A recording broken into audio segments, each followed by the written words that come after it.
Inscreva-se no canal O Tempo e mude a sua visão do mundo, através do conhecimento. Clique no sininho para receber o aviso de novos vídeos. Canal O Tempo, é tempo de mudar. Pai Rico, Pai Pobre. Por Robert Kiyosaki. Capítulo 4. Lição 3, cuide de seus negócios. Em 1974, Ray Kroc, fundador do McDonald's, foi convidado a fazer uma palestra para a turma de MBA da Universidade do Texas, em Austin. Um querido amigo meu, Kate Cunningham, era aluno dessa turma. Depois de uma exposição forte e inspiradora, os estudantes perguntaram a Ray se gostaria de juntar-se a eles num bar que frequentavam para tomar uma cerveja. Ray aceitou gentilmente. Qual é o meu negócio? Perguntou Ray, quando todo o mundo já estava com seu copo de cerveja. Todos riram, conta Kate. A maioria da turma pensou que Ray estivesse brincando. Ninguém respondeu e Ray repetiu a pergunta. Em que negócio vocês pensam que eu atuo? Os estudantes soltaram uma gargalhada e finalmente uma alma corajosa gritou. Ray, não há ninguém no mundo que não saiba que você está no ramo dos hambúrgueres. Ray deu uma risada. Achei que vocês fossem responder isso mesmo, fez uma pausa e disse. Rapidamente, senhoras e senhores, eu não atuo no ramo de hambúrgueres. Meu negócio são imóveis. Kate conta que Ray passou um bom tempo explicando seu ponto de vista. Em seu plano de negócios, Ray sabia que o principal foco era a venda de franquias de hambúrguer, mas nunca perdeu de vista a localização de cada franquia. Ele sabia que os imóveis e sua localização eram o mais importante fator de sucesso de cada franquia. Basicamente, a pessoa que comprava a franquia estava também comprando, o terreno em que se situava a franquia da organização de Ray Kroc. O McDonald's é hoje o maior proprietário individual de terrenos no mundo, superando até a Igreja Católica. Atualmente, o McDonald's é proprietário de alguns dos cruzamentos e esquinas mais valiosos não só dos Estados Unidos como também de outras partes do mundo.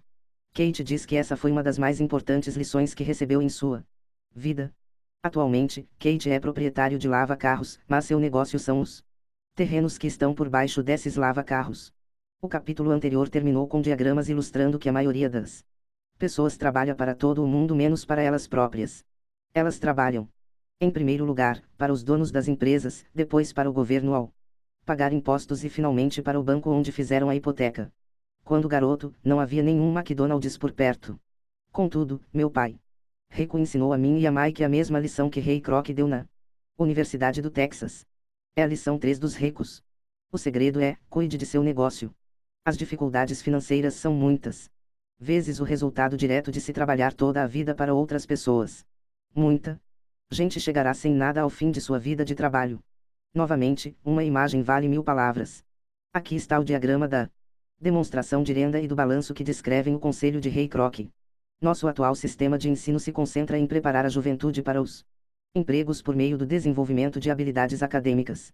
Suas vidas girarão em torno de seus salários ou, como mostrado anteriormente, na coluna da renda.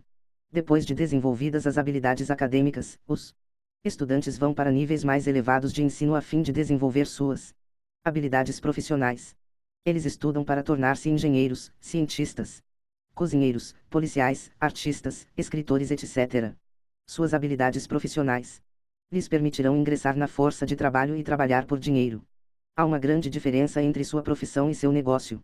Muitas vezes, pergunto às pessoas, qual é o seu negócio? E elas respondem, sou banqueiro. Então lhes pergunto se eles são donos do banco. Em geral, respondem, não, eu trabalho para o banco. Asterisco inglês, usasse a mesma palavra, banker, para denominar o banqueiro e o gerente do banco. N. T. Nesse caso, está se confundindo profissão com negócio. Sua profissão pode ser a de banqueiro, mas elas ainda não são donas do negócio. Ray Kroc sabia claramente a diferença entre sua profissão e seu negócio. Em uma época ele vendia misturadores de milkshake, e pouco depois vendia franquias de hambúrguer. Mas enquanto sua profissão era vender franquias de hambúrguer, seu negócio era acumular imóveis geradores de renda. Um dos problemas com a escola é que frequentemente você se transforma naquilo que você estuda. Se você estuda, digamos, culinária, você se torna um chefe. Se você estuda direito, você se torna um advogado, e se você estuda mecânica de automóveis, você se torna um mecânico. O erro de tornar-se aquilo para o qual você estuda é que muitas pessoas se esquecem de cuidar de seu negócio. Elas passam a vida cuidando dos negócios de outras pessoas e enriquecendo essa pessoa. Para ter segurança financeira, a pessoa precisa cuidar de seu negócio. Seu negócio gira em torno de sua coluna de ativos, em oposição à sua coluna de renda. Como dito anteriormente, a regra N graus L é conhecer a diferença entre um ativo e um passivo e comprar ativos. Os ricos se concentram em sua coluna de ativos enquanto os demais se preocupam com sua demonstração de renda. E por isso que ouvimos com tanta frequência, preciso de um aumento. Se pelo menos conseguisse uma promoção. Vou voltar a estudar para poder procurar um emprego melhor. Vou fazer hora extra. Quem sabe consigo mais um emprego. Vou me demitir em 2 semanas, encontrei um emprego com salário maior. Em alguns círculos, estas são ideias sensatas. Contudo, se prestar atenção em Ray Kroc, verá que ainda não está cuidando de seu negócio. Essas ideias todas ainda focam a coluna da renda e só ajudarão a pessoa a ter mais segurança financeira se o dinheiro adicional for utilizado na aquisição de ativos geradores de renda. A principal razão pela qual pobres e classe média são conservadores, do ponto de vista financeiro, o que quer dizer não posso me arriscar, é que eles não têm um embasamento financeiro. Apenas agarram-se a seus empregos. Fazem o que é seguro. Quando o corte de pessoal se tornou a coisa a ser feita, milhões de trabalhadores descobriram que seu chamado maior ativo, sua residência, os estava comendo vivos. Seu ativo, chamado de casa, ainda lhes custava dinheiro a cada mês. Seu carro, outro ativo, os devorava. Os tacos de golfe guardados na garagem e que tinham custado $1.000 já não valiam isso. Sem segurança no emprego, não tinham nada a que recorrer. O que eles pensavam serem ativos não os podiam ajudar a sobreviver em uma época de crise financeira. Imagino que todos nós já tenhamos preenchido uma ficha de cadastro para solicitar um financiamento bancário para comprar um imóvel ou um automóvel. E bem interessante olhar para o item patrimônio líquido.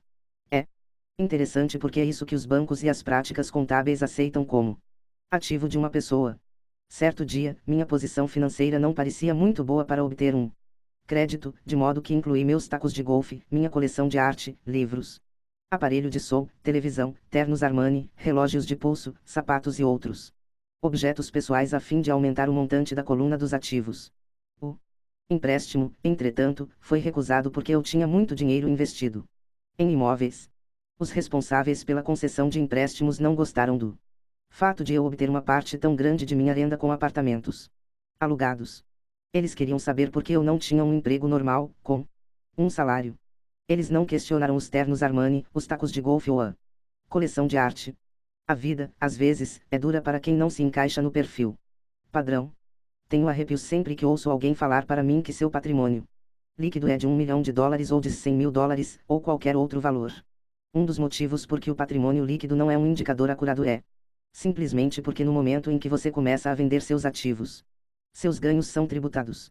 Muitas pessoas se envolvem em dificuldades financeiras quando sua renda é reduzida. Elas tomam empréstimos, elas vendem seus ativos. Primeiro, seus ativos em geral só podem ser vendidos por uma fração do valor declarado em seu balanço pessoal. Ou se houver um ganho na venda desses ativos, esse ganho será tributado. De modo que, repito, o governo pega uma parte dos ganhos, reduzindo assim o montante disponível para auxiliá-las a sair da dívida. Por isso, costumo dizer que o patrimônio líquido de alguém frequentemente vale menos do que ele pensa. Comece a cuidar de seus negócios. Fique no seu emprego, mas comece a comprar ativos reais, não passivos ou objetos pessoais que não têm valor real. Uma vez que você os leva para dentro de casa, um carro novo perde cerca de 25% do preço que você paga no momento em que sai da concessionária. Não é um ativo verdadeiro, mesmo que seu banco permita que você o liste entre seus ativos. Meu novo taco de titânio que custou $400 passou a valer $150.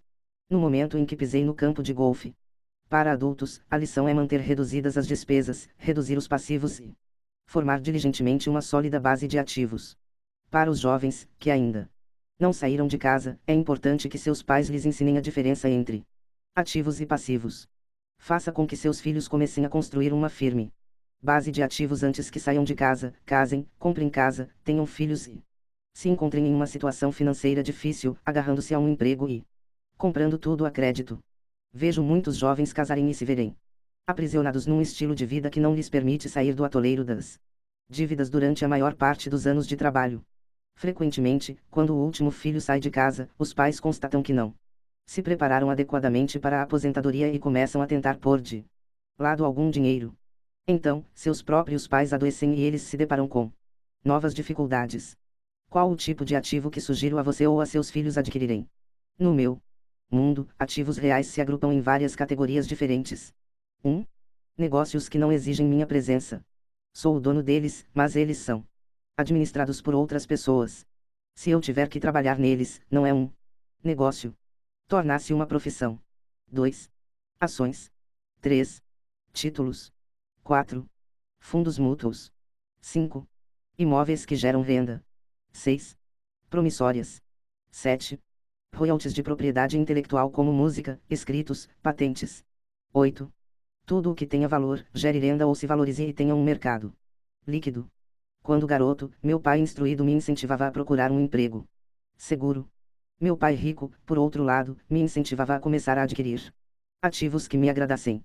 Se você não gostar deles, você não cuidará deles. Comecei a adquirir imóveis simplesmente porque adoro prédios e terrenos. Gosto de comprá-los. Poderia buscá-los o dia todo. Quando surgem problemas, não são tão graves que mudem meu apreço pelos imóveis. Pessoas que detestam imóveis não deveriam comprá-los. Adoro ações de pequenas empresas, especialmente aquelas que estão iniciando suas atividades. A razão é que sou um empreendedor, não um homem da grande empresa. Quando jovem, trabalhei em grandes organizações como a Standard Oil da Califórnia, a Marinha dos Estados Unidos e a Xerox Corp. Apreciei o tempo que lá passei e tenho boas lembranças, mas eu sabia lá no fundo que não era um homem de organização. Gosto de iniciar empresas, não de dirigi-las. Então compro, em geral, ações de pequenas empresas e, às vezes, até inicio a empresa e depois a levo ao mercado. Podem-se fazer fortunas com a emissão de novas ações e eu gosto desse jogo. Muitas pessoas têm medo de pequenas empresas e as consideram arriscadas, e de fato o são. Mas o risco sempre é diminuído se você gostar daquilo em que está investindo, entendê-lo e conhecer o jogo. Com pequenas empresas, minha estratégia é de investimento, é desfazer-me das ações no prazo de um ano. Por outro lado, minha estratégia para os imóveis é começar com pouco, depois trocá-los por imóveis maiores e, portanto, adiar o pagamento dos impostos sobre os ganhos. Isto permite que seu valor aumente acentuadamente. Costumo ficar com os imóveis menos do que 7 anos. Durante anos, mesmo quando estava na Marinha ou na Xerox, fiz o que aconselhava meu pai rico. Fiquei no meu emprego, mas ainda assim cuidava dos meus negócios. Estava atento à minha coluna de ativos. Negociava com imóveis e ações. Pai rico sempre destacava a importância da alfabetização financeira. Quanto melhor eu entendisse a contabilidade e a gestão do dinheiro, melhor eu poderia analisar investimentos e, por fim, construir minha própria empresa. Eu não incentivaria ninguém a iniciar uma nova empresa a menos que realmente o desejasse. Conhecendo o que conheço quanto à direção de uma empresa, não recomendaria a tarefa a ninguém. Em certos casos, quando a pessoa não consegue um emprego, iniciar uma empresa pode ser uma solução. As chances, entretanto, são adversas. 9 entre 10 empresas quebram em 5 anos. Das que sobrevivem aos primeiros 5 anos, 9 entre cada 10 também quebram. Se você realmente tem o desejo de ter sua própria empresa, vá em frente. Se não for esse o caso, fique no seu emprego e cuide de seus negócios. Quando digo cuide de seus negócios, refiro-me à formação e à manutenção de uma sólida coluna de ativos. Se $1 entrar nela, nunca o deixe sair de lá. Pense deste modo: uma vez que $1 entra na coluna dos ativos, ele se transforma em seu empregado. O melhor do dinheiro é que ele trabalha 24 horas por dia e pode fazê-lo durante gerações. Fique no seu emprego, seja um ótimo empregado, mas construa essa coluna de ativos. À medida que seu fluxo de caixa cresce, você pode comprar alguns artigos de luxo. Uma distinção importante é que os ricos compram os artigos de luxo por último, enquanto pobres e classe média tendem a fazê-lo antes. Nos Estados Unidos, os pobres e a classe média frequentemente compram itens de luxo como casas grandes, diamantes, peles, joias ou barcos porque desejam parecer ricos. Parecem ricos, mas na verdade estão afundando em dívidas. As pessoas que já têm dinheiro, os ricos a longo prazo, constroem primeiro sua coluna de ativos.